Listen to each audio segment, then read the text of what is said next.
A face-off is brewing next week in the Thousand Islands.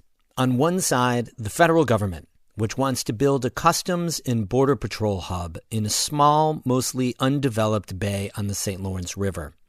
On the other side, pretty much everyone else, locals, politicians, environmentalists, who say it's the wrong place. The battle over Blind Bay, ahead of next week's chance for public comment. That's today's story of the day. Support for Story of the Day comes from Clarkson University, offering over 95 programs of study with campuses in the Hudson Valley, Central, and Northern New York. More at clarkson.edu. Hey, I'm David Sommerstein. It's Friday, June 21st. Happy summer solstice. First up, the Adirondack Park Agency voted yesterday to approve the use of a chemical herbicide to kill an invasive aquatic plant, Eurasian water milfoil, in 3 Adirondack lakes. They included 2 locations on Lake George, where the debate on whether or not to use the chemical herbicide has raged for years. The APA has received hundreds of letters from Lake George area residents, the majority of them against the use of the herbicide. Board members Zoe Smith and Mark Hall wrestled with how to weigh public input in their decision. There is a social aspect to this, that the town supervisors, and I forget how many hundreds of letters that we sorted through. I don't feel good about voting yes on this. The town's opposing it. Hit home with me as a town supervisor. That carries weight with me, but I have to make a decision based on the science as I know it, not on the emotion. The APA voted 6-1 to approve the use of the chemical herbicide in all locations. Several environmental groups expressed disappointment in the public comments after the vote. Lee Youngblood is the interim director of the Lake George Association, the organization that's been fighting against the use of the herbicide. We continue to extend the sincere offer to pay for hand harvesting in both of the bays this year in order to allow time for the preparation of a management plan, so we can all move beyond this ad hoc, one-at-a-time applications for more Pusellacor. There were also several comments of frustration with how the APA handled public input. The Lake George Association announced shortly after the vote that it's filed a lawsuit against the APA's decision.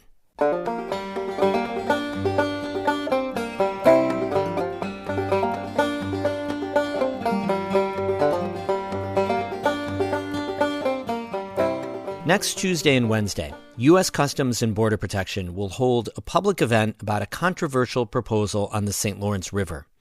The federal agency wants to build a new facility on Blind Bay, a small bay in between the towns of Alexandria Bay and Clayton. For years, local and state lawmakers, environmental groups, and residents have opposed the idea, saying it will ruin the undeveloped shoreline on the river. And they say the feds haven't been transparent about what they want to do.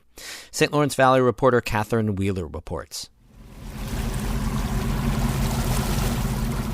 The St. Lawrence River sparkles in the sun. Boats are gliding over the blue water, from the Seaway's big ships to kayaks and little fishing boats. Jeff Garnsey pulls his boat, the Goat Locker, into the mouth of the small bay. He leans over the side, looking right down to the seagrass at the bottom of the clear, shallow water. To him, this is paradise. You shut the motor off and you listen. There's nothing. There's no construction. There's no hammers. There's only the river. Garnsey knows this water well. His family has owned a spot on the St. Lawrence for 6 generations, and he's a past president of Save the River, an environmental group in the Thousand Islands. Garnsey's parked in front of Blind Bay.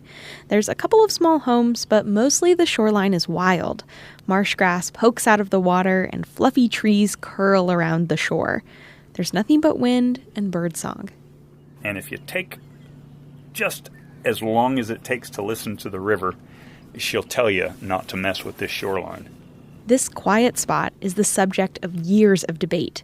U.S. Customs and Border Protection is considering building a new 48,000 square foot facility at Blind Bay to replace its current office on Wellesley Island. The property would include storage for boats and equipment, dog kennels, perimeter fencing, and a large parking area. Officials say the new facility would give them more space to work, make room for future growth, and improve border safety in the area.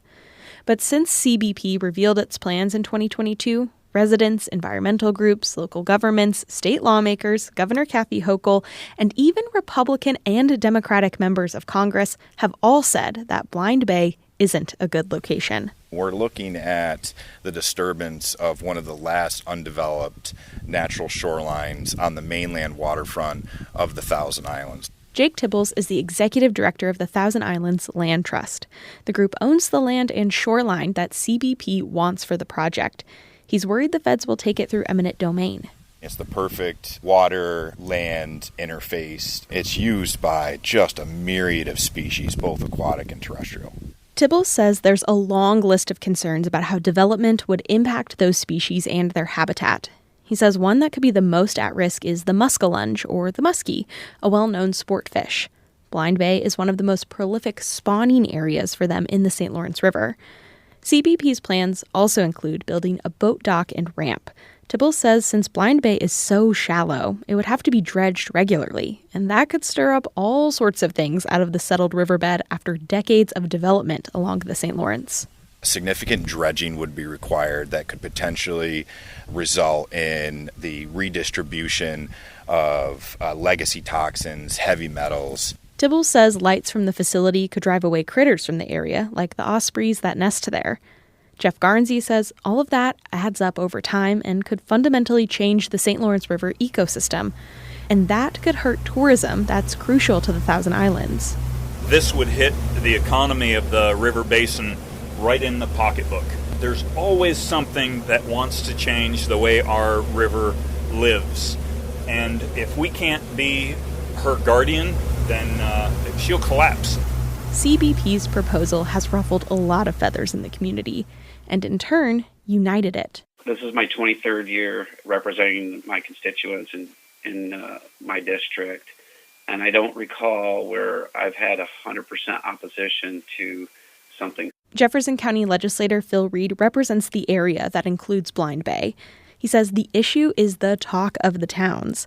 He's listened to people in hardware and grocery stores over the past 2 years, and he hasn't heard anyone supporting the proposal. He says the community recognizes the importance of customs and border protection on the river, but they just don't think it's the right place, and they feel like the feds haven't been transparent.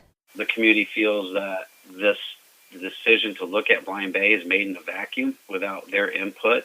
Look, I'm not an expert in Customs Border Patrol operations, but if people are wondering why, they deserve to know why.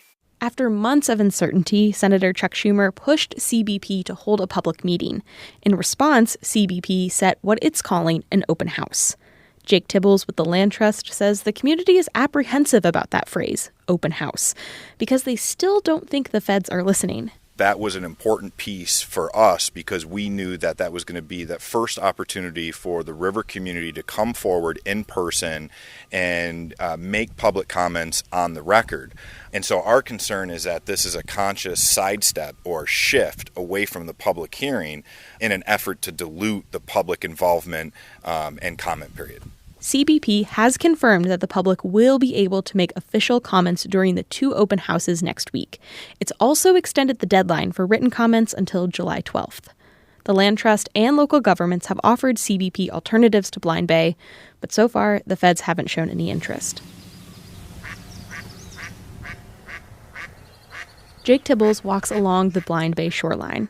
An osprey flies over, ducks quack and chase each other through the sky, and he says he wants CBP to think about how cherished this place is and how scared people are that it could be destroyed. Blind Bay is a local treasure. It's significantly important from an environmental standpoint, and it's a piece of the landscape that we truly love. And to have it under threat by an agency that's sworn to protect us, it just doesn't feel right. Tibbles says he hopes people will continue to show up to advocate against the development. CBP will host 2 public open house events for the Blind Bay proposal on June 25th and 26th at the Ciro Recreation Park Arena in Clayton from 4 to 7 p.m. Catherine Wheeler, North Country Public Radio in Clayton. We have more news all the time and through the weekend on our website, ncpr.org. Music today by Christopher Watts of Canton and Dan Berggren of Ballston Spa. I'm David Sommerstein, North Country Public Radio.